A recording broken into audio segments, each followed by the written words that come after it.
teachings you heard me proclaim in the presence of many witnesses, and entrust them to reliable people who will be able to teach others also. Take the teachings you heard me proclaim in the presence of many witnesses, and entrust them to reliable people who will be able to teach others also. Take the teachings you heard me proclaim in the presence of many witnesses, and entrust them to reliable people who will be able to teach others also. Take the teachings you heard me proclaim in the presence of many witnesses, and entrust them to reliable people who will be able to teach others also. 2 Timothy 2:2. Hallelujah, 2 Timothy 2:2. Praise the Lord. 2 Timothy 2:2. You and me, let us proclaim the gospel. 2 Timothy 2:2. Hallelujah. 2 Timothy 2:2. Praise the Lord. 2 Timothy 2:2. You and me, Let us proclaim the gospel of Jesus Christ. Take the teachings you heard me proclaim in the presence of many witnesses, and entrust them to reliable people who will be able to teach others also. take the teachings you heard me proclaim in the presence of many witnesses, and entrust them to reliable people who will be able to teach others also. 2 Timothy 2:2. Hallelujah, 2 Timothy 2:2. Praise the Lord. 2 Timothy 2:2. You and me, let us proclaim the gospel. 2 Timothy 2:2. Hallelujah. 2 Timothy 2:2. Praise the Lord. 2 Timothy 2:2. You and me, Let us proclaim the gospel of Jesus Christ. The harvest is plenty, but the workers are few. As for me and my house, we will serve the Lord. We will serve the Lord.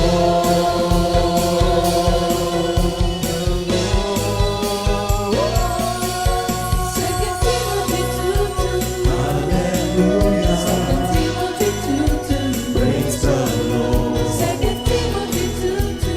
You and me, let us proclaim the gospel. 2 Timothy 2:2. Hallelujah. 2 Timothy 2:2. Praise the Lord. 2 Timothy 2:2. You and me, Let us proclaim the gospel of Jesus Christ. 2 Timothy 2:2. Hallelujah. 2 Timothy 2:2. Praise the Lord. 2 Timothy 2:2. You and me, let us proclaim the gospel. 2 Timothy 2:2. Hallelujah. 2 Timothy 2:2. Praise the Lord. 2 Timothy 2:2.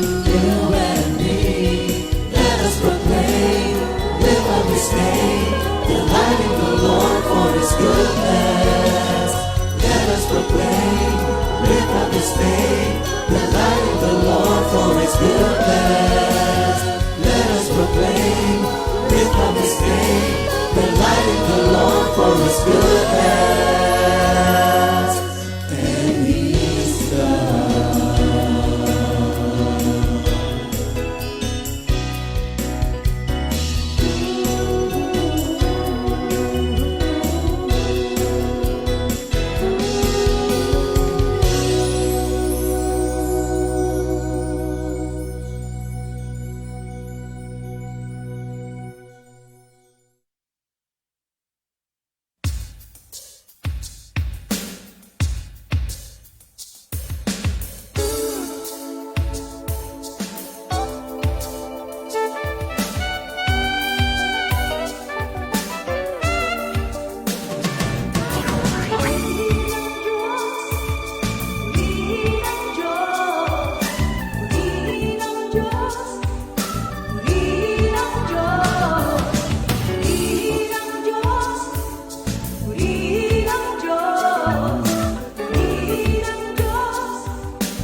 aking nararanasan.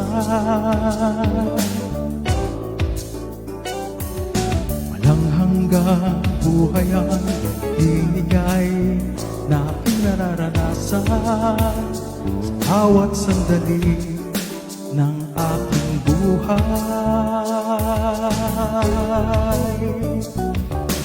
Tunay at takila ang iyong pagmamahal sa aking Panginoon.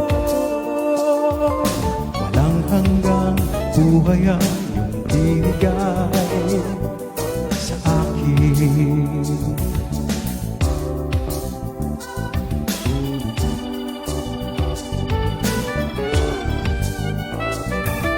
Walang hanggang buhay ang iyong binigay na aking nararanasan. Walang hanggang buhay ang iyong binigay na aking nararanasan sa bawat sandali ng aking buhay. Tunay at dakila ang iyong pagmamahal sa aking Panginoon. Walang hanggang buhay ang iyong binigay sa akin. Kamangha-mangha, kamangha-mangha, kamangha-mangha ang pag-ibig mo. Walang hanggang buhay ang iyong binigay sa akin.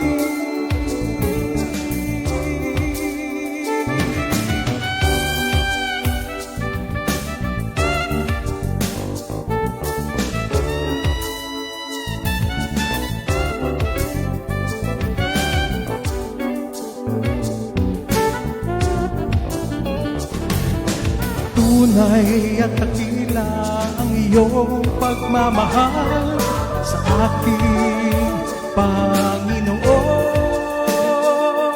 Walang hanggang buhay ang iyong binigay sa akin. Kamangha-mangha, kamangha-mangha, kamangha-mangha ang pag-ibig mo. Walang hanggang buhay ang iyong binigay sa akin. Kamangha-mangha, kamangha-mangha, kamangha-mangha ang pag-ibig mo. Walang hanggang buhay ang iyong binigay sa akin. Walang hanggang buhay ang iyong binigay sa akin. Walang hanggang buhay ang iyong binigay sa akin.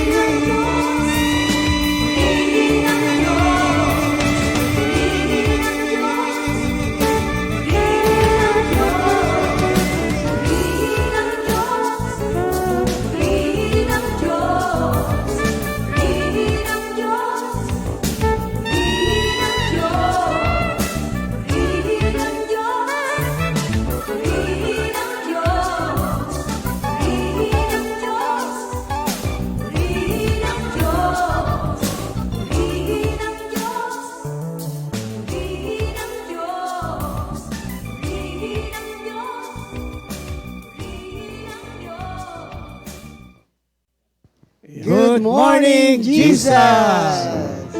Magandang umaga po, mga kapatid.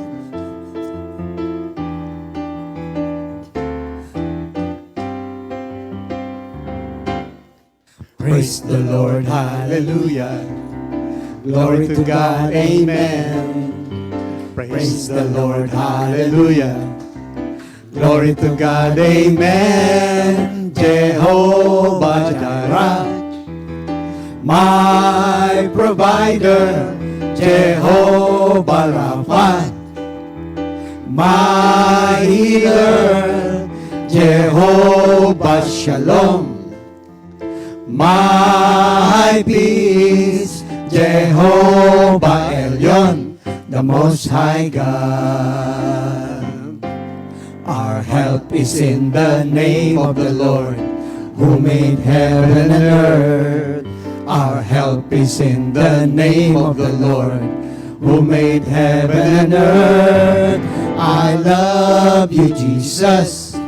I love you, Jesus. I love you, Jesus, with all my heart. Ayan. Hallelujah. Good morning po sa ating lahat. morning, Ayan, good thank morning you, po. Lord. Good morning, Kongfi. Amen, amen.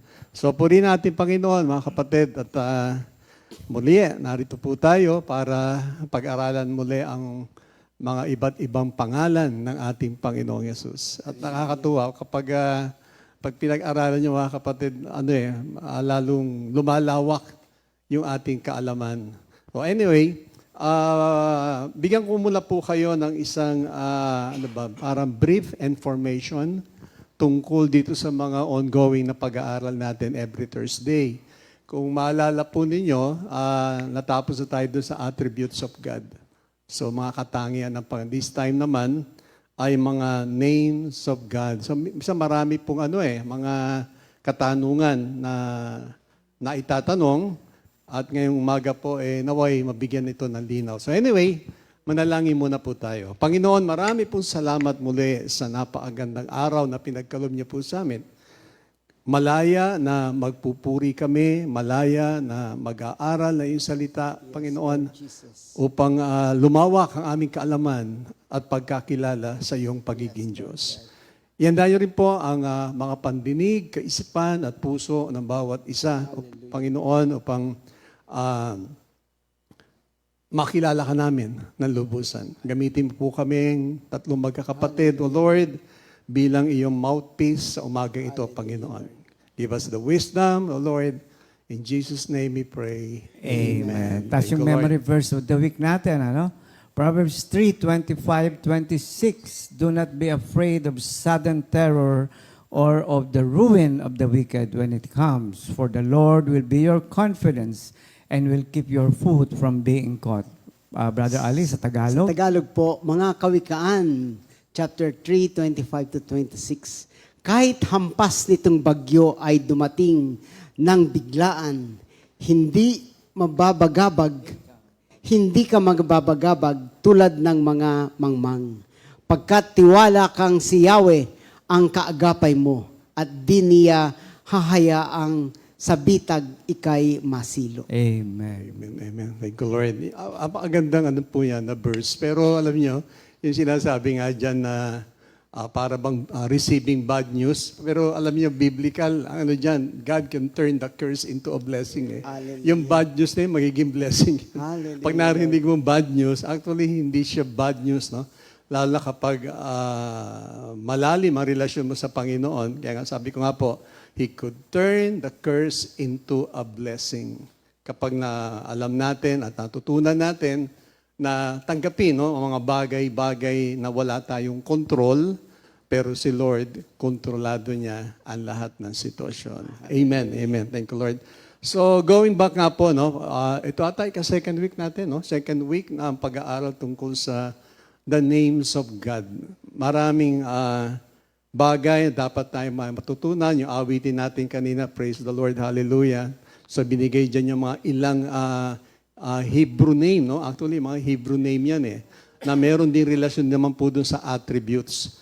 Pero, yung nga po, ating pag-aralan, mabuti. Ngayon, yung ating pong pag-aaral today ay Jehovah Jireh o Jehovah Jireh, which is ang pinaka-basic meaning niya ay God will provide. Ang maganda rito, yung provision po rito ay hindi siya, kumbaga, tuon lang sa isang bagay. Yung provision po rito, malawak. Malawak ito, mga kapatid. Hindi lang in terms of material things, hindi.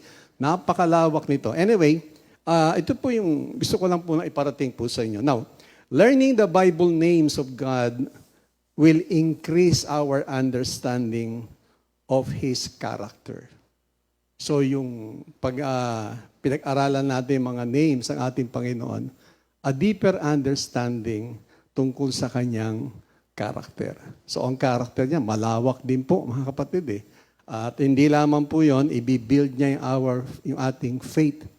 Based doon sa mga names na yon na kailangan po talaga inyong pakinggan mabuti, unawain mabuti, itong mga pag-aaral na ito. At hindi lamang po yon, ine-expand niya ang ating capacity for praise and worship. Dahil ang Panginoon, gustong-gusto niya marinig na ginagamit natin ang kanyang pangalan in worshiping Him. Kaya ngayon kanina yung awit nating Jehovah Jireh, marami po yan eh. Gusto niya yon na laging ine-express natin yung mga awitin at ginagamit natin yung kanyang pangalan. Gustong-gusto ng Panginoon. Kasi at yung time na yon, talagang pinupuri natin siya. Amen. Now, yung the names of God alphabetically lists over 650 names. Ilan pa lang yung ating alam. Imagine, 650 names ang ating Panginoon now found in the King James Version. 650. Ilabi nga po, ilan pa lang yung ating pamilyar tayo sa ibang bagay, pangalan niya. Pero paano pa yung iba? So hindi lamang po yon, also included, alam niyo po, included are yung I am na binanggit sa Book of Genesis. Kasama po yon sa mga pangalan ng ating Panginoon. Now, why many names? Kasi mayroon ba't ang dami namang kailangang pangalan? Hindi na lamang God, but hindi na lamang Yahweh, ba't hindi ganun? Well, anyway, why many names? Kasi po, it defines and describe who God is. So sa bawat pangalan po na binabanggit, i-define kung sino siya. So hindi lamang siya po isang God, hindi lang po ganoon, kundi a God na maraming character in terms of na kailangan natin lahat. So hindi lamang po yon, it defines who God is, what He does, kung ano ang ginagawa niya, and what He is all about. So yan po ang dahilan. Bakit maraming pangalan? Just imagine, 650 names. Sabi ko nga po, tayo, ilan lang ating alam. Bagamat, minsan, 10, 15, pero 650. Isipin niyo po yun. Napakarami. Now, ito po, sa pamagitan itong maraming pangalan, this gives us insight into His nature, person, and character. Para makita po natin na ang ating Diyos ay hindi nagkulang. Sa lahat ng pangangailangan natin, nandun siya. Hindi pwedeng wala siya. Now, why did God choose to call so many names? So why many names? So pero ba't pinili niyang tawagin siya in so many names? Now, the many names of God help us to understand what He is like. Kaya nga, makikita natin na hindi lamang siya isang God, kundi anong klase siyang Diyos. So, hindi lamang a loving God, a God who provides, a God who forgives, a God who heals, a God who gives peace, a God who saves. Ang dami. Maaaring nga, ano po natin ma-memorize natin yung mga bagay na dahil napakaganda.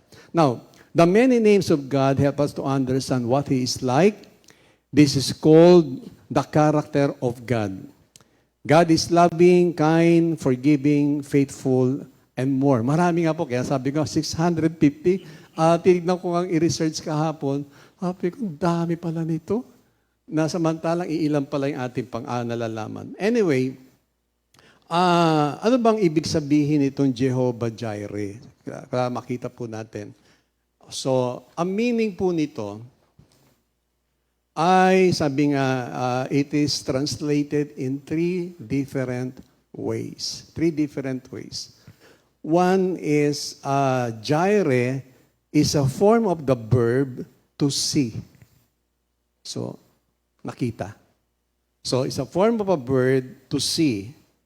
So, the Lord will see or foresee. So, nakita ng Panginoon, pag sinabing foresee, bago pa man mangyari, kita niya na. Di ba? Kita niya na. Kaya hindi tayo dapat mag-alala na, Lord, kailangan ko na ito. Anyway, pakinggan niyo mabuti ito. Now, He sees with foreknowledge. Ang Psalm 139 ang magpapaliwanag yan, na bago pa man mangyari ang lahat, recorded na. So, hindi tayo kapat-kabahan, Lord, kailangan ko na ngayon, alam niya. Pangalawa, yung Jireh, the Lord sees a need. So, nakita niya, alam niya na kailangan mo, at alam niya na kailangan mo na. Minsan, pag tayo nagdarasal, Lord, kailangan kong ganito, bakit medyo parang nade-delay? What may divine delay? Kasi po, alam niya, hindi mo pa kailangan eh. Kasi tinawag na God of 1159. Kung alam niya ng kailangan mo, makikita mo na. Kaya yung pangatlo, yung Jireh means the Lord shall appear. So the Lord sees the need, and the Lord shall appear. Tsaka mo makikita ngayon. Kaya lang, yun nga, minsan nagkakaroon tayo ng maling pagkaunawa sa Kanya, na once you pray, gusto mo kagad instant nandyan. Alam niya, hindi mo pa kailangan. Kasi pag binigay niya, maari maging one day millionaire. Uubusin mo kagad yung provision. Tapos hihingi ka naman. Sabi nga, one of the most abused na praise is, the Lord will provide. How true. Di ba? The Lord will provide. And And totoo now naman, na. totoo, God indeed provide. Ang problema, saan mo dinala yung provision? So, minsan na tayo na nasisway. Kaya nga yung the Lord provides, the Lord sees the need, and the Lord makes it appear. Para maunawaan natin, mga kapatid, na hindi yung basta nalain ka, nandyan na kagad. Well, kung sakaling nandyan na kagad, alam niya, kailangan mo na. Pero hanggat hindi pa dumarating, hindi mo pa kailangan. Amen, mga kapatid. Para huwag tayong magtampo sa Kanya na, Lord, dasal ang provision. Alam niya, hindi mo pa kailangan yon. Alam niya yung timing kung kailan darating yon. Anyway, so ngayon, itong the name Jehovah Jireh reminds us that the Lord is the one who sees our needs. Siya nakakakita. Hindi naman tao eh. Hindi naman tayo. Tayo hindi natin nakikita, kailangan pala niya eh. Pero the Lord sees our needs, and He is the one who will provide. At saka, Pastor, hindi lang basta the real need. No? Minsan kasi akala natin kailangan natin, pero siya, alam niya yung tunay nating pangangailangan. Sabi ko nga naman, no? Minsan masyado tayong mainipin. Di po ba gusto natin kaagad, nandyan na kaagad. Kaya lang, pag nandyan na kaagad, nasusway tayo doon sa purpose ng provision. Nagagamit natin siya sa hindi dapat pagkagamitan. Kaya kailangan maging wise tayo, magiging very cautious tayo kapag dumating ang provision. Kagad na, Lord, para saan to? Ba't ako naka-receive ng ganito? Bakit po? Meron eh. Hindi ka naman bibigyan ng Panginoon kung walang reason eh. Totoo yan. Di ba? Hindi mo basta darating, Lord, salamat. Meron na akong pansini. Hindi ganon. Kundi, bakit ako nagkaroon ng ganito? Correct. Tiyak may paggagamitan. So, hihintayin mo ngayon yun. Kasi nga makikita mo, ay, para dito pala yan. Para dito pala yan, mga kapatid. Now, He has provided us the past, and He will continue to provide so we can trust His provision. So, magtiwala tayo, mga kapatid. Lalo ngayon, nalalapit na yung ating anniversary, di po ba? Tiyak lahat, nagpe-pray ng provision. So, maaring ayaw niyo muna ibigay ngayon kasi baka, di bale, anyway, next week magpo-provide ulit si Lord. Dumating, nagasta mo ngayon, hindi ka naka-attend ng anniversary. Magpahinga, Lord, sabi mo, provide mo. Nag-provide na ako. Na eh. Kaso pinanood mo na sine, kinain mo. para dun yan, intended yan, para sa pagdalon mo o natin doon sa ating ka-43 years ng ating church. Amen, mga kapatid. Kaya para lumawak, mga kapatid, ang ating kaalaman. Now, isang napakagandang halimbawa po rito ay dito sa Genesis 26. Agad sabi ko nga po, no? Yung provision ni Lord ay malawak. Depende ito doon sa paglalagyan ng provision. Isang halimbawa po rito sa Genesis 22 ay tungkol ito doon kay Abraham. Basahin ko lang po yung, at least familiar na po tayo dito pero i-refresh ko lang po kayo. So, sa Genesis chapter 22, simulan po sa verse 9. Kasi dito po, binanggit yung word that God provides. Now, sa verse 9, then they came to the place of which God had told him. And Abraham built the altar there and arranged the wood and bound his son Isaac and laid him on the altar on the top of the wood. Abraham stretched out his hand and took the knife to slay his son. But the angel of the Lord called to him from heaven and said, Abraham, Abraham. And he said, Here I am. He said, Do not stretch out your hand against the lad, and do nothing to him, for now I know that you fear God, since you have not withheld your son, your only son, from me. So then Abraham raised his eyes and looked, and behold, behind him a ram caught in the thicket by his horns. And Abraham went and took the ram and offered him up for a burnt offerings in the place of his son. So Abraham called the name of the place, The Lord Will Provide. As it is said to this day, in the mount of the Lord, it will be provided. Isa ito sa magandang halimbawa ng God's provision. But anyway, tingnan natin yung po yung scenario. No? Hindi na natin masyadong palalawakin to dahil pamilya naman lang po tayo rito. But anyway, take note nyo po to. When God speaks to us, we need to listen and follow God's lead. And when we do, God provides what we need. Nakita nyo po yung steps. Ulitin ko po. When God speaks to us, so kapag ang Diyos nangusap sa atin, of course, sa scripture, kasi ako pag kinakausap ako ni Lord, lagi sa dream. Lagi sa dream po ako pumapangalawa lang doon sa logos o yung spoken word. So, ang sabi, when God speak to us, we need to listen. Siguro kaya hindi nararanasan na marami na how God provides because they do not listen. Parang masyadong busy. And when we do, sabi nga po, God provides what we need. Makikita mo ngayon yun, the Lord will make it appear. Makikita natin na yung provision ni Lord. Ay, Lord, salamat po na ito'y intended para dito.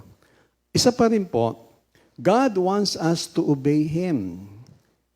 Yet, at times, our own desires or reasoning may pull us in a different direction. Ito yung sinasabi ko po. Kapag nandyan na yung provisions, na nasusway tayo in a different directions. Kaya yung provision na pinrovide ng Panginoon, hindi nagasta doon sa intended na pagkakagastahan. And here comes the problem. Kaya nga po, nangyayari na in different directions, this is where we are tested. Doon tayo sinusubukan ni Lord. Pag nagbigay siya ng instruction, sabi niya, you have to listen to my instructions. So pag sinunod mo yung instructions na yon, He will provide. At si Lord pa nag-provide, walang limit. Mga kapatid, walang limit yan. Magugulat po kayo kapag sinundan niyo yung steps na yon. Yung provision, unlimited. Minsan sobra pa dun sa pangailangan natin pag nag-provide siya Kasi ang Pero- Diyos, may economic plan. Kasama Yes. yan. Economic plan. Hindi po malaki, kaya malaki yon, meron siyang paggagamitan doon. Lagi siyang hindi siya yung exact amount. Experience ko, hindi siya para Lord, I need 1 peso. Minsan di mo 1 peso bibigay sa'yo ni Lord More than pa More than pa. Kaya lang, kapag pinairal natin yung ating reasoning, yung ating isip, nasisira yung direction Dapat hindi. Kailangan very, very cautious tayo doon na ito ay para dito, dito, dito. Yung provision. Kaya pagdating nung need, meron ka. So, natutunan ko ito sa mother ko na yung meron siyang envelope na ito intended dito, dito, dito. Hindi niya gagalawin yun. Alam ko may paggagamita. Kaya pagdating noong time na yon, kukunin niya lang yung, meron siyang maliit na folder, tapos may mga may mga partition. Lagi siyang meron gano'n. Kaya pagdating ng kailangan, kukunin niya lang doon yon. Tapos yung extra niya, yun yung sa mga, let's say, mga extra na kailangan, sobra, nilalagay niya yon. Sabi ko nga, At natutunan ko yung sa aking ina. Kaya ako, never ako nagkulang. Kasi alam ko saan ko lalagay. Nabubuhay si Linda, ganun din siya. Mas mahigpit pa nga sa akin yun Sa kanya talagang, kung gagalawin yan, dito yan. Kasi oo. At makikita mo lang, nakakatuwa na hindi ka mag-iisang sa kaya kukuha. Minsan, anong nangyayari? Saan ako mangungutang?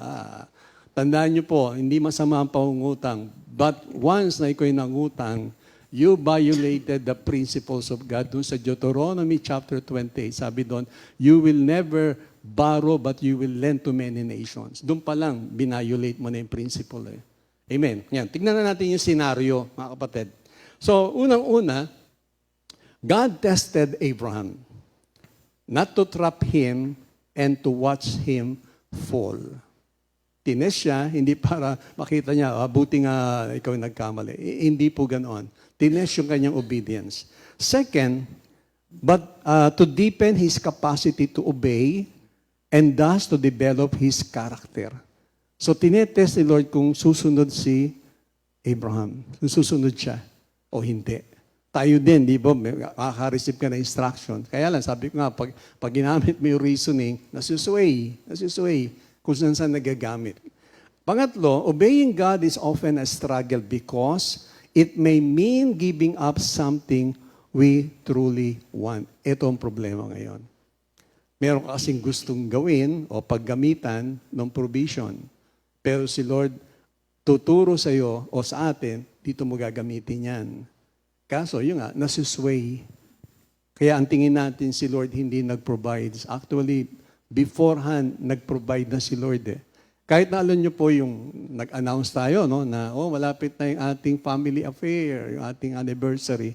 Actually, nag-provide na si Lord nun Kaya lang, ang ating laging reason, anyway, God will provide. Nasira tuloy.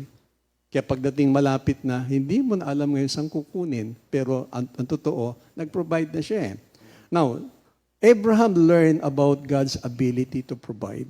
Natutunan niya ang pamaraan. At natutunan niya ito in terms of obedience. Kaya sabi ko kanina, when God speaks, listen to Him and He will provide. Kaya kailangan makikinig ka talaga na hindi ka matitempt na gamitin ang isang bagay na hindi naman para doon. Di po ba? Pero if you only listen to God, intently na makikinig ka, hindi ka magkukulang Hindi ka magkukulang. Kaya sabi nga po, kaya nagkukulang, napupul tayo sa different directions. Kaya pagdating na ng hindi mo na malaman yung gagawin mo. Kasi nga, para bang maapekto na ngayon, yung iyong mga, sabihin natin, yung budget mo doon sa ibang bagay. Amen. So naway matutunan din natin yung, kumbaga yung pamamaraan na kung paano ang Diyos ay kumikilos. Now, kagaya sabi ko nga po kanina, ang provision ni Lord ay pangkalatan. Halimbawa, si Lord, He takes care of our physical needs. So alam niya kung kailangan mo yung physical. Kagaya kahapon, saya-saya namin kahapon. Ang saya-saya ko rin, dahil sabi ko, Lord, ba't parang iba yung laro ko kahapon Sabi ko, parang lumilipad ako. Actually, yung ikatlong talon ko, natap ko yung board eh. Natap ko yung board kahapon. Sabi ko, yung paa ko parang may pakpak. So, sabi ko, ang sarap ng laro namin kahapon. Tuwan-tuwa ako kahapon. Tapos wala tayong fatigue, gano'n. Hindi Oo, tayo walang nakaramdam fatigue. Sabi ko, hindi kayo nakaramdam ng pagod. para kasi nangyari po yun. Kasi nga, God, the Lord will take care of physical needs. So, nangyari sa akin ay yung aking body ay tama lamang doon sa aking paa. So, ang weight ko po ngayon is only 160 pounds. Ito yung ang weight ko nung ako'y naglalaro. 160 lang. So, once ako'y nag-165, 170, mahirapan ako. Pero kahapon, sabi ko, tonto ako kahapon, sabi ko, para bang nasasabayan ko lahat sila. At wala akong takot na kumilos. Parang yung pa ako tama yung movement, yung steps ko. Tapos, first time hindi ako tumumba. Kasi yung aming previous, tumutumba ako para wala sa timing yung pa ako. Laging tumutumba. Pero kahapon, hindi ako tumumba. Samantalang yung banggaan kahapon, talagang walang matanda, walang bata. Nakakatuwa, mga kapatid. Isa pa, provision, He gave us rest. He gave us directions. He gave us grace. He shows us how to escape temptation. He helped us when we were hurting. He saved us. He gives us peace. He points out to the truth. Ang dami. Kaya yung sinasabi ko kanina, yung pangalan niya, it was mentioned 650 times sa Bible when we talk about provision. Lahat ng area ng ating buhay, nandun siya. Hindi siya nagkukulang, mga kapatid. Kaya nga nakakatuwa itong topic natin, Jehovah Jireh, na God provides. Hindi nga po siya limited sa isang lugar, kundi lahat sakop niya. Kung ano ang kailangan natin, naroon siya, mga kapatid. So anyway, ito isang area pa lang po ating pinag-usapan, ng the Lord tested Abraham of his obedience. Nang sumunod siya, he listens to the instructions of God intently. At nung nakita ni Lord ang pagsunod ni Abraham, God did provide. Amen. Ngayon, itawagan naman po si Minister Ali. At isang area rin naman po yung kanyang i-discuss. Amen. So, Mr. Ali. Amen. Thank you, Lord. Yun po, nakita ko po rito, tinanong ko yung sarili ko, paano ba dumating si Abraham na tawagin niyang Jehovah Jireh, ang ating Panginoon. So, actually, hiningan siya ng something to sacrifice someone he loved the most. At doon, nag-create siya ng pangailangan para makita mo na si Lord nga ang panggagalingan. So, yun, hiningi niya na dalhin yung kanyang kaisa-isang anak. Sabi ko nga dito, Isaac was the son of promise, a miraculous gift from God when Abraham and Sarah were old. Di ba matanda na sila nung dumating si Isaac? He was the promised child from God. God had promised to make into a great nation. So, hiningi ni Lord yung ibinigay ni Lord sa kanya. So doon na lang meron na akong kagalakan na beforehand, nag-provide na agad si Lord ng iyong i-offer, isa-sacrifice. siya lahat eh. Tapos, nagkaroon din ako ng katanungan at gusto kong itanong din lahat sa inyo. Nasuong na ba kayo doon sa kalagayan ni Abraham na merong hinihingi ang Diyos sa inyo? Have God asked you to give up anything for His sake? At nasuong na rin ba kayo doon sa kayo yung Isaac na isinacrifice?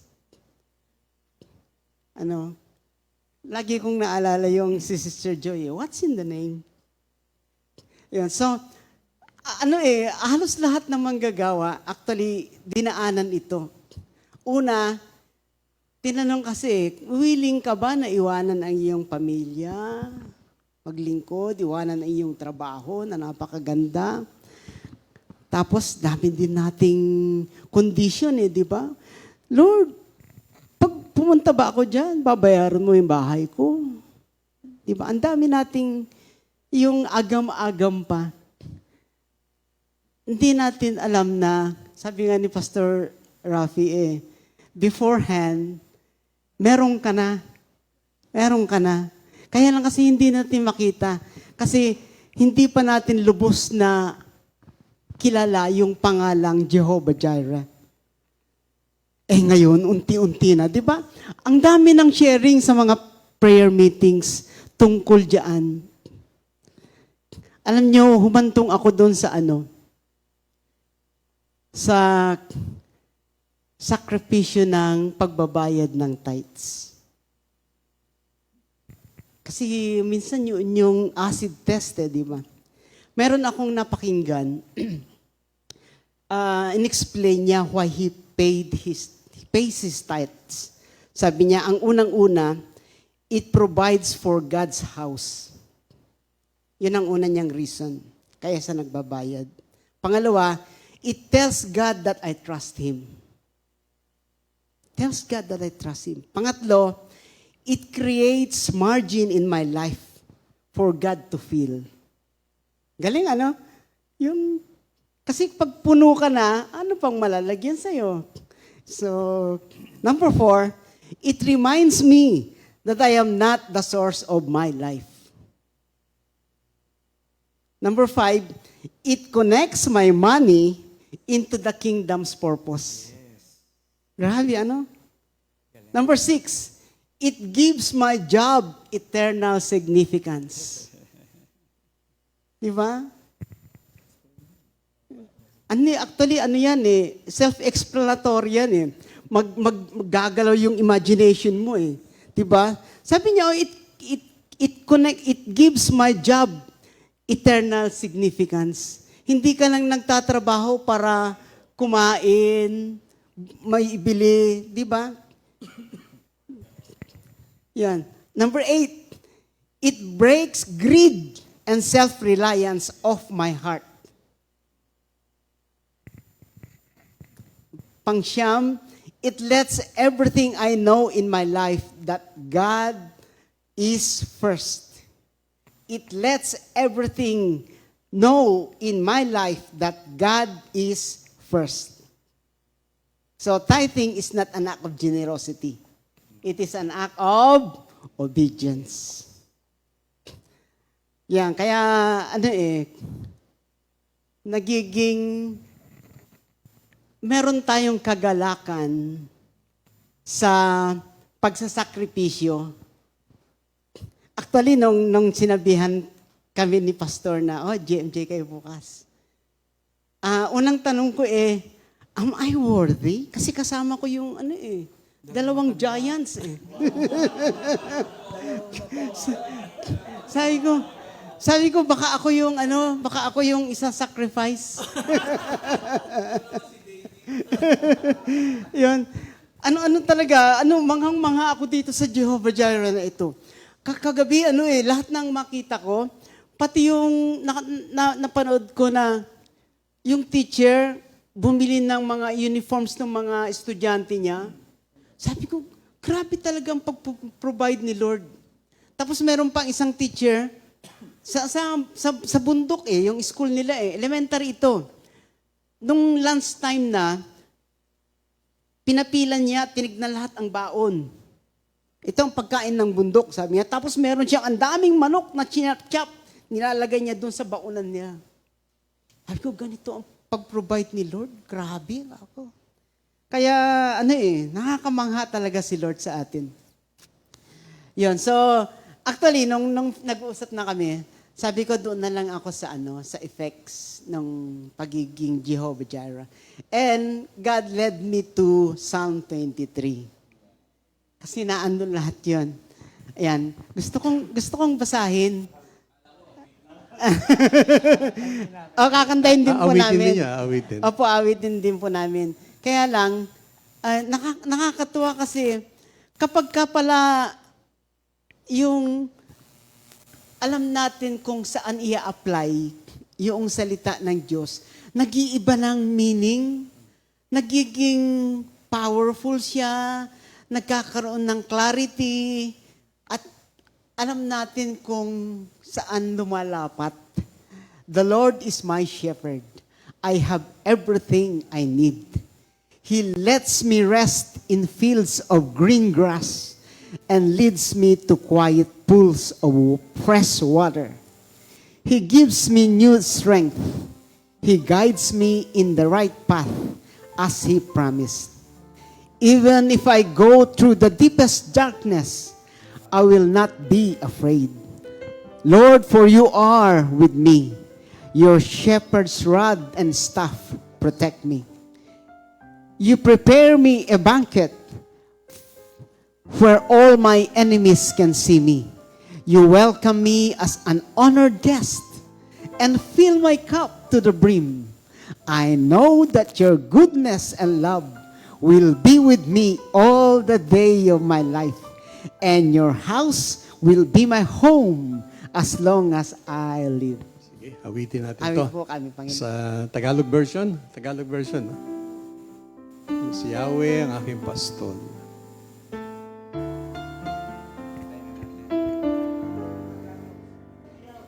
Si Yahweh. Ang aking pastor. Hindi ako magkukulang. Ako'y pinahihimlay sa mainam na pastulan at inaakay ako sa tahimik na batisan at buhat sa kayamanan na hindi mauubos. Ibibigay niyang lahat ng iyong kailangan sa pamamagitan ni Kristo Jesus. Sa pamamagitan ni Kristo Jesus. Purihin ang ating Diyos Ama, magpakailanman. Amen. Purihin ang ating Diyos Ama, magpakailanman. Amen. Purihin ang ating Diyos.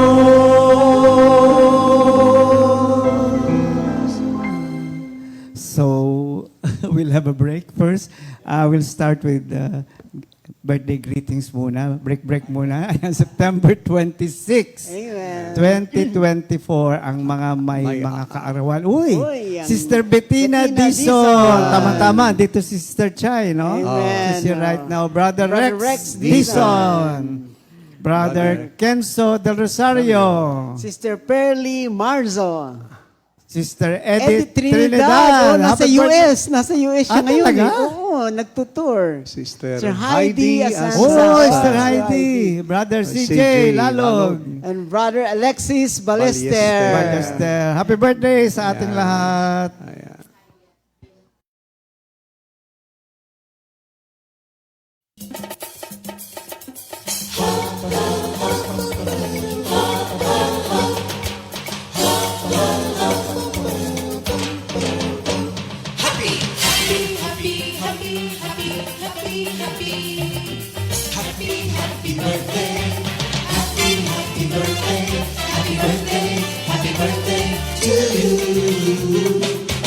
Happy anniversary, happy anniversary, happy anniversary.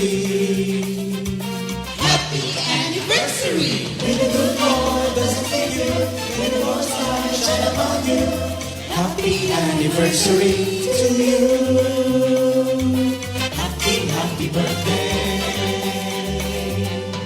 to you.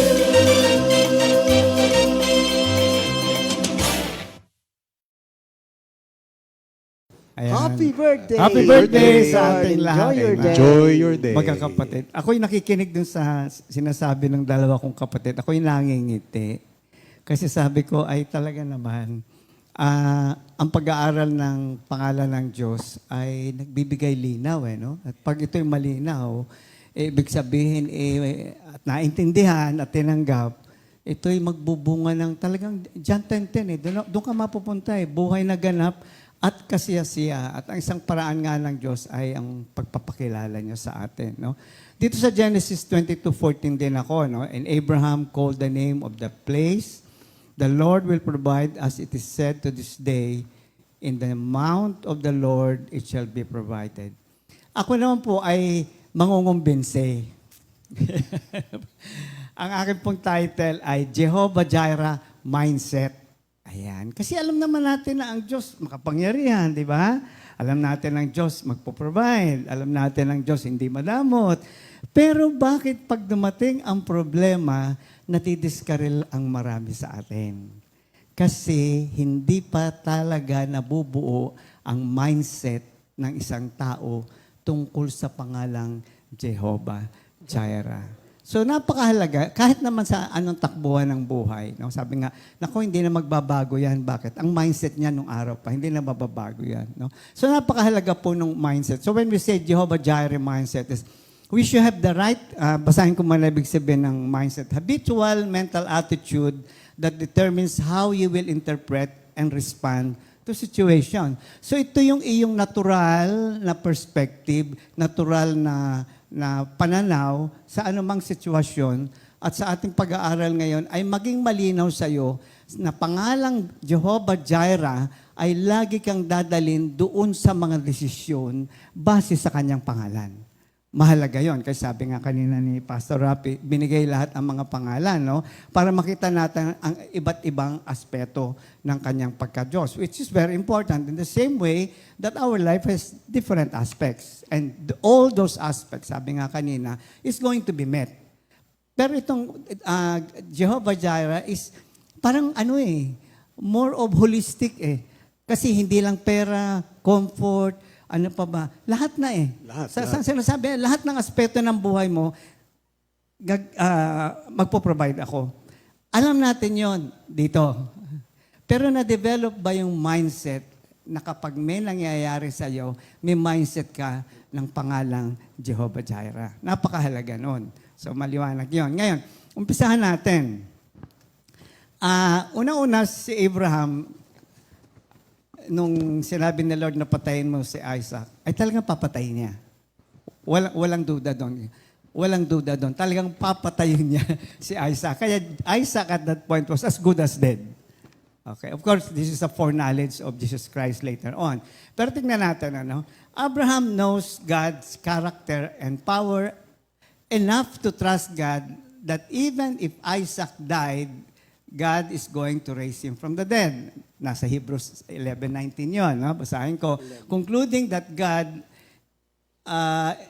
is able to raise him up even from the dead, from which he also received him in a figurative sense. No? So, bakit niya papatayin si Isaac? Determinado siyang patayin si Isaac kasi sigurado siya kung sino ang Diyos niya. Sigurado siyang whatever happens, yun, maganda kanina nga Lord, binigay mo ito pagkatapos ngayon babawiin mo. Pero ang mindset niya, kaya nga ito pinag-uusapan natin is the mindset of the father of faith. Ano ang mindset ni Abraham? Hindi niya pwedeng hindi buhayin ang anak ko. Alam niyo bakit? Kasi lahat ng pangako niya sa akin nakabase kay Isaac. Pag hindi niya binuhay si Isaac, lahat ng pangako niya sa akin ay mawawalan ng saysay. So sigurado siya, papatayin ko to. Pero kilala ko ang Diyos ko na kung patayin ko man to, bubuhayin niya kasi tapat ang Diyos ko na lahat ng pangako niya sa akin through Isaac ay magaganap. So ganun ka-crucial yun. Ganun ka-crucial yun na handa niyang gawin yon kasi sigurado siya na ang Diyos niya ay tapat at gagampanan ang lahat ng pangako. At yan sa ating buhay ngayon ay napakahalaga. In the same manner that if God did not raise up Jesus from the dead, all God's promises to us, which are anchored in Christ, will be of no avail. Kaya napakahalaga ng resurrection. Sinasabi nga, minsan mas mahalaga pa yung tinatawag na celebration ng Christmas, di ba? Kaysa sa resurrection, tandaan natin, kung hindi nabuhay ang Kristo, hindi siya binuhay ng Diyos muli, lahat ng pangako sa Biblia, tapon mo na. Kasi nakabase lahat ang pangako ng Diyos sa atin sa pamamagitan ni Kristo Jesus. So ano itong Jehovah Jireh na to? Ang Diyos ang mismo nagagarantiya na lahat ng pangako ko sa inyo mga anak ay gagawin ko. Bakit? Binuhay ko yung anak ko. And that's a very good mindset.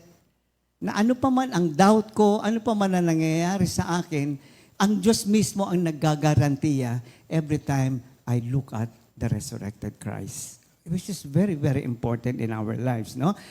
Therefore, Jesus' resurrection is God's guarantee that all who put their trust in the name of Jesus will experience all God's promises. Ang sarap kaya noon, no? Hindi lang niya pinangako, hindi lang niya nilagyan ng guarantee, may warranty.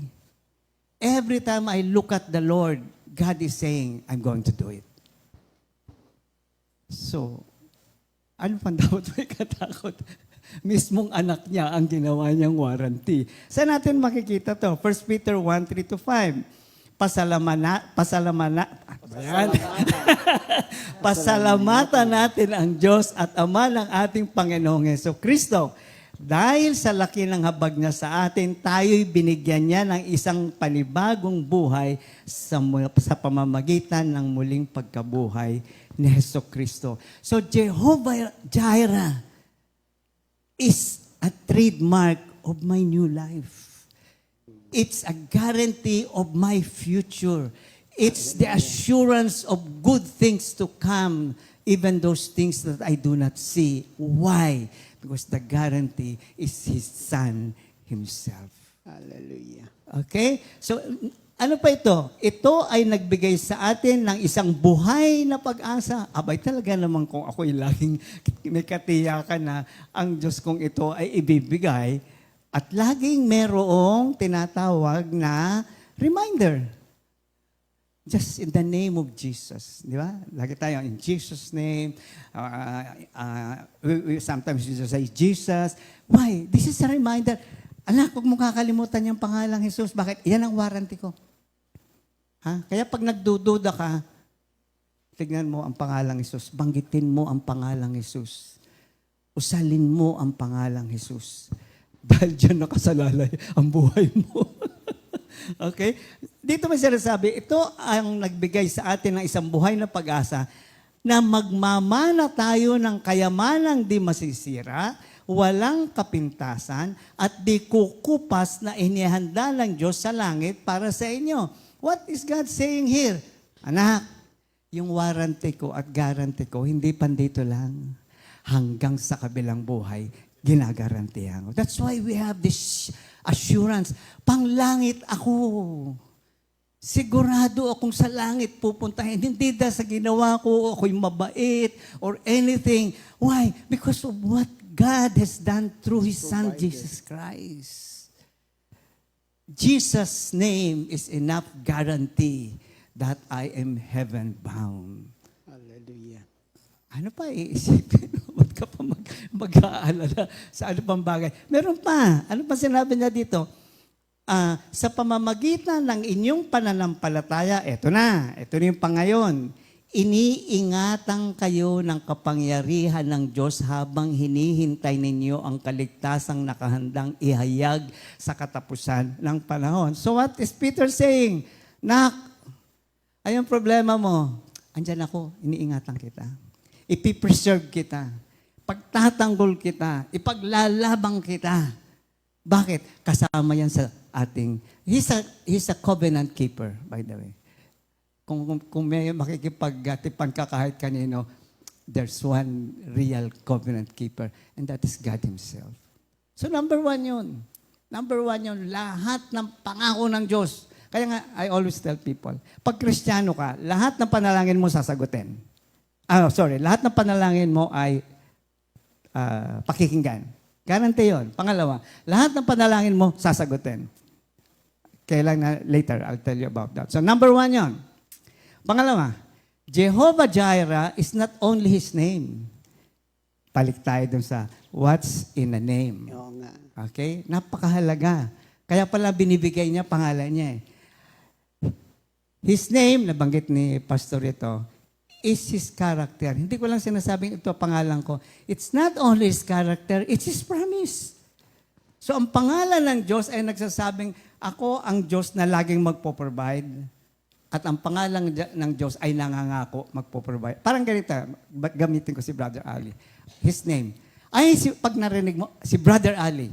Si Brother Ali, ay generous yan. Hallelujah. Di ba? Generous yan. Sa pangalan pa lang, meron ka ng maihuhugot na karakter. Hallelujah. So God is saying, sa pangalan ko pa lang, may huhugutin ka na. Ako yan. Ako yan. Pero at the same time, parang ganito, may problema ka? Punta ka kay Ali. Bakit? Tutulungan ka noon. Pangalang Ali pa lang, meron ka ng pangako na may tutulong sa'yo. Hindi lang calling card yung binibigay sa'yo, debit card. Cash na lang. So sa madaling salita, ganun ka-powerful ang pangalan ng Diyos as Jehovah Jireh. God is saying, hindi lang ito pangalan ko, ito ang karakter ko.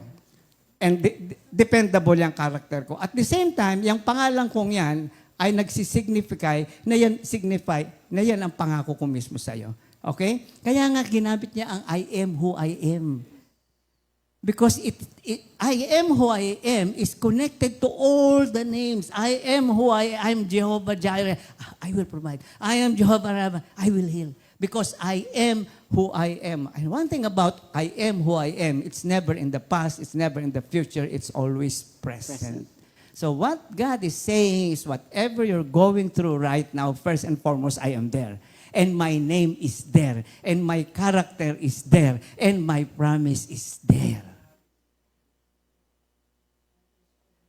Pag yan ay pumasok sa tuktok mo, ewan ko pa kung magbibigay ka ng excuse. Natural lang sa akin mag-worry. So that's the problem. We don't have the mindset of Abraham. So we need to develop that. Yung number 1 pa lang, ako panalo na ako doon sa number 1. Di ba? Panalo na tayo sa number 1. Pero ito pa, sinasabi niya, I am the God who will provide. Yung sinasabi ni Pastor kanina, anticipated na lahat. Pag sinabing anticipated na, parang nanay yan eh. Sanggol pa lang yan, nag-iipon na yan pang college. Di ba? Sanggol pa lang yan, may damit na yan pang... Yun ang... makita mo yung the God who not only provides, but a God who really loves you. No? Yun ang totoong nagmamahal eh. Ina-anticipate mo na, ano ba kailangan ng anak ko? Ano ba ito? Ay naku, magkakaproblema ito sa ganito. Alam mo yun? Nandoon na eh. No? I am the God who will provide. That is my character. That is my promise. Ito po ang point natin as to develop a mindset. Are you settled there? Huwag mong gawa ng issue ang pangalang Jehovah Jireh. We must come to a point that we are so settled in the name of Jehovah Jireh that no matter what happens tomorrow, I am sure I will be victorious. Hindi ho ito dapat dito lang. Kailangan bumabayan dito kasi ito ang lalaban. Ito mahina ang katwiran. Katwiran sa katwiran, talo ka. Pero kapag ang salitang Jehovah Jireh ay malinaw sa iyo, kahit na anong katwiran dyan, ito ang lalaban para sa iyo. It must come from the very conviction of our heart who our God is.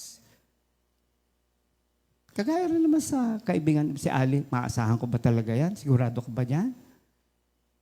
Ginawan mo na ng issue. Minsan ganun tayo, ba't nung araw, ganito, ba't si Lord?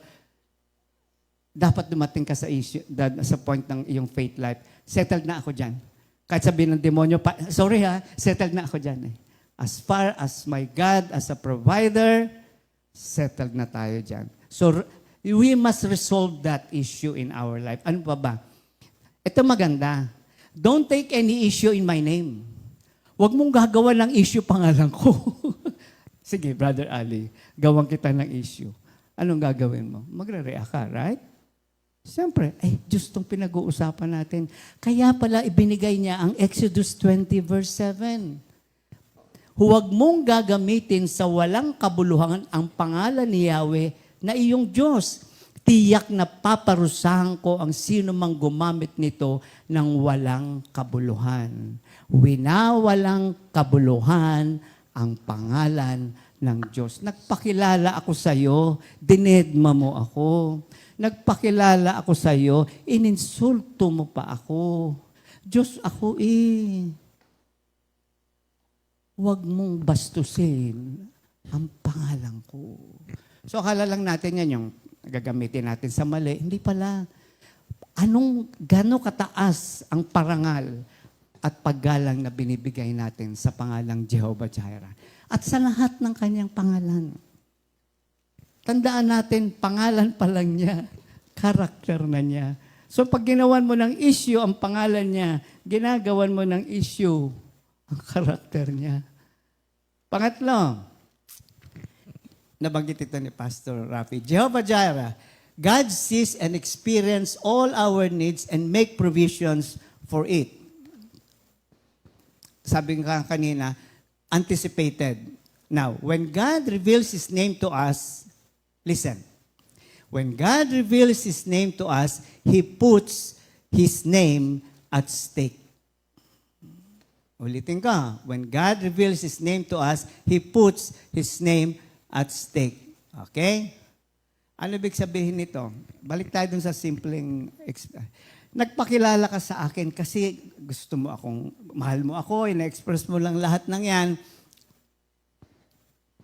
Ano nangyayari? Parang ganito Di ba minsan sabihin, huwag ka sumali dyan sa gulong yan. Ay, abang ikaw pa mali. Pero ang Diyos, in spite of the fact na minsan siya pa nasisisi, right? Siya pa ang mali. He is willing to go to that point that He is willing to stake His name na ito ako, ito ang Diyos na magpo-provide and I'm staking my name on that. Maybe later on, may mga Kristiyano nga gano'n, ba't gano'n? Sabi, God will provide. No? Saan? Ano ang makikita natin dito? If you put your trust in my name, ito sinasabi ng Diyos kasi, nung sabihin niyang Jehovah Jireh, if you put your trust in my name, I owe you a miracle. Are you listening? That is the meaning of a mindset.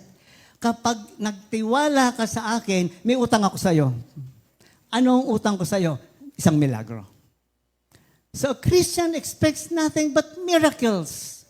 Why? Because that is the part of God and that is the role of God. Why? He put His name at stake. Inilagay niya sa alanganin yung pangalan niya at kailan ba niya hindi niya pwedeng ipahiya ang pangalan niya. Pumasok siya sa isang sitwasyon na bisan tayo sabi, Lord, huwag kang makialam, ako lang dito. Hindi. Kahit ayaw mo, papasok ako kasi kung pababayaan kita, ayos ka. Okay? So, napakahalaga na makikita natin dito. God's name is His reputation.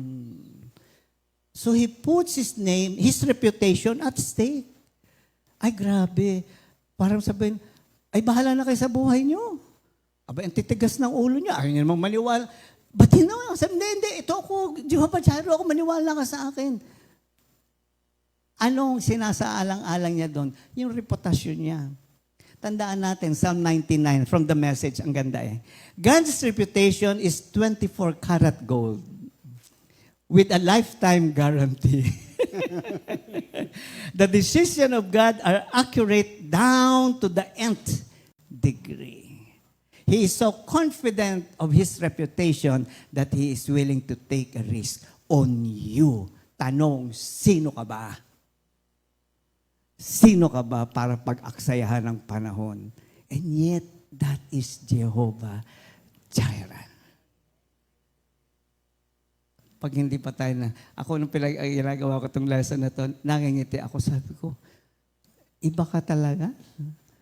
yung sinasabi kanina ni Pastor na sakripisyo, in a sense, right? He was sacrificing his name. Maaaring ang reaction nito, ano nangyari? Wala naman. Di ba? Marami. Nagdasal ako sa'yo. Nagdasal ako kay Kristo. Ano nangyari? Wala naman ah. Sabi niya, no. Naligay ko yung reputasyon ko dyan kasi sigurado ako kung sino ako. Ito yung panghuli. His timing and methods are different from our expectation. Nabanggit ng kanina. And we will never fully grasp God's reputation. Isaiah 55:8-9, di ba? My ways are different from yours. My thoughts are different from your thoughts. Ito po yon. Since it is His name, His character, His promise, and His reputation are all at stake. Nung magpakilala siya sa atin, nalagay ang kanyang pangalan, ang kanyang karakter, ang kanyang pangako, ang kanyang reputasyon sa isang alanganin kasi tayo yung alanganin. Hindi natin alam paano i-receive ito. Tanong, kanino dapat ang prerogative? Sa Diyos. Yung sinasabi kanina. Ang Diyos lahat eh. Pangalan ko, karakter ko, pangako ko, reputasyon ko. Ngayon tuturuan mo ko kung anong gagawin ko. Hindi pwede. No, it's a prerogative is a right or a privilege exclusive to a particular person. Okay? Sa Isaiah 42:8, ako si Yahweh, yan ang aking pangalan. Walang makakaangkin ng aking karangalan. Ang papuri sa akin, hindi sa Diyos-Diyosan. I will not share my glory with anyone. I started it, I will finish it. Hindi ko pwedeng sundin. Ang gusto mo, pagka yung sinunod ko, masisira ang pangalan ko sa iyo. Kaya hindi ba sinabi, akala ko ba Christian yan? Akala ko ba God will provide? Sino ang tinira? Hindi ba ang Diyos? Kaninang reputasyon ang napasama? Hindi ba pangalan niya? Let God be God. Yun ang sinasabi ng Diyos sa atin sa Isaiah 55:8-9. Ako ang Diyos. Huwag mo akong pakialaman. Alam ko ang ginagawa ko. At ang sinasabi ko sa inyo, hayaan niyo ako sapagkat ang luwalhati ay sa akin lamang. 4 things. I hope and pray that if you really look at this and really in your heart of hearts, really understand. Sabihin ko sa inyo, kahit may ano pa mang problema sa harapan mo ngayon, hindi ka na madadala. Hindi ka na matutumba. 4 na bagay pong pinag-usapan natin kung saan ang pangalan ng Diyos, ang tanging kapangyarihang pwede nating panghawakan. In Jesus' name, amen. Amen. Amen. Thank you, Lord. Amen. Thank you, Lord. Tignan natin yung mga ilang scriptures, mga kapatid, para yung sinasabi ng Jehovah Jireh, no? Tignan natin. Ito yung mga famous scripture, alos kabisado natin, and yet, hindi natin ginagawa. Tingnan niyo itong Jeremiah 29:11. Tingnan niyo yung provision niya rito. For I know the plans that I have for you, declares the Lord, plans for welfare and not for calamity, to give you a future and a hope. Yung kanyang provision dito, good life to eh. Kaya sinasabi niya, ba't hindi mo i-entrust yung buhay mo sa akin? Sabi ni Lord. Kasi ako nakakaalam ng plano para sa iyo eh.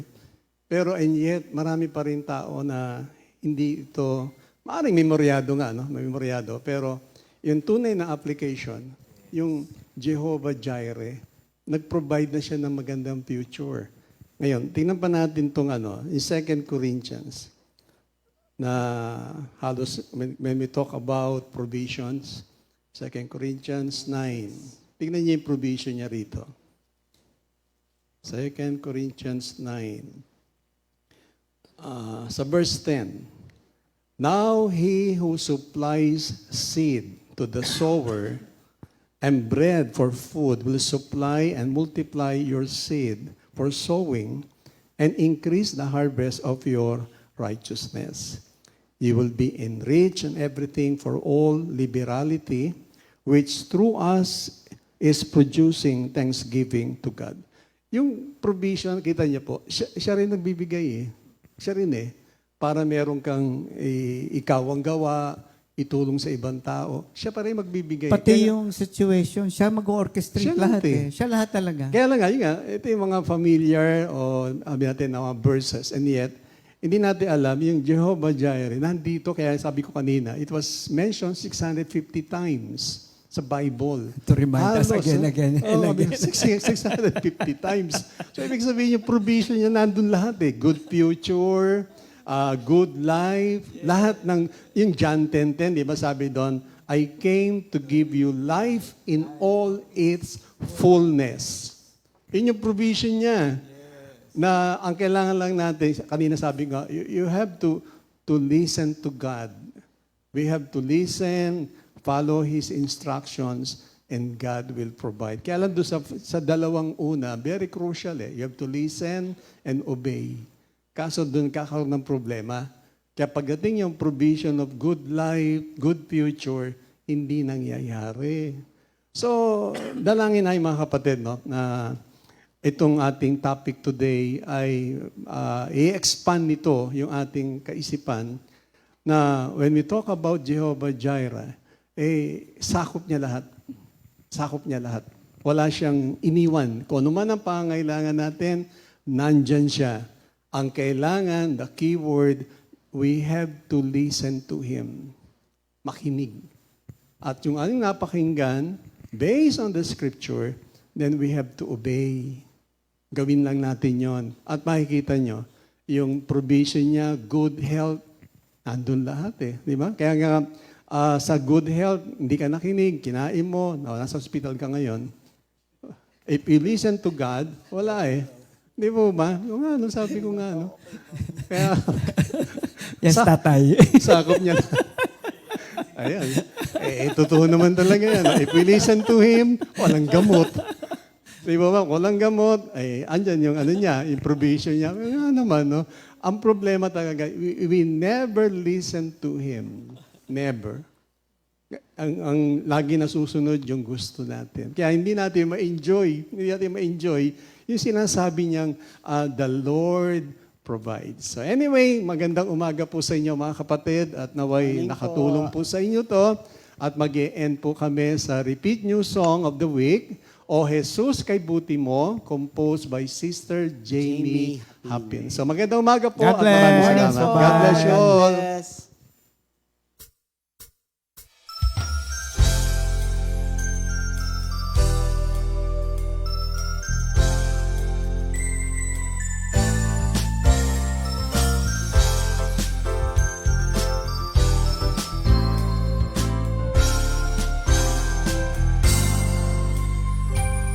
Sa buhay kong ito, aking gugunitain mga ginawa mo para sa akin. Wala na akong hahanapin pa, pagkat sa'yo natagpuan ang tunay na ligaya. Sa buhay kong ito, aking gugunitain mga salita mo, nagpapalakas sa akin. Wala na akong hahanapin pa, pagkat sa'yo natagpuan ang tunay na ligaya. O Jesus, kay buti mo, ikaw ang kumikilos sa buhay ko. O Jesus, kay buti mo, sa lahat ng tao nagtitiwala sa'yo. Ano man ang aking kalagayan, kailanman di mo ako binabayaan. Hindi ko lilimutin ang iyong kabutihan, mananatili sa'yo magpakailan pa man. O Jesus, kay buti mo, ikaw ang kumikilos sa buhay ko. O Jesus, kay buti mo, sa lahat ng tao nagtitiwala nagtitiwala sa'yo. Ano man ang aking kalagayan, kailanman di mo ako pinabayaan.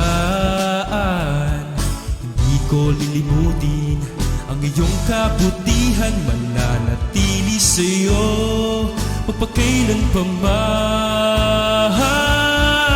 O Jesus, kay buti mo,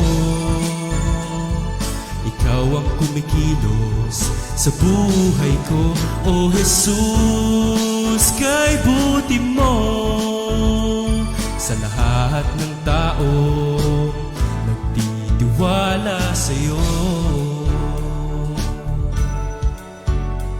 Sa lahat ng tao nagtitiwala sa'yo.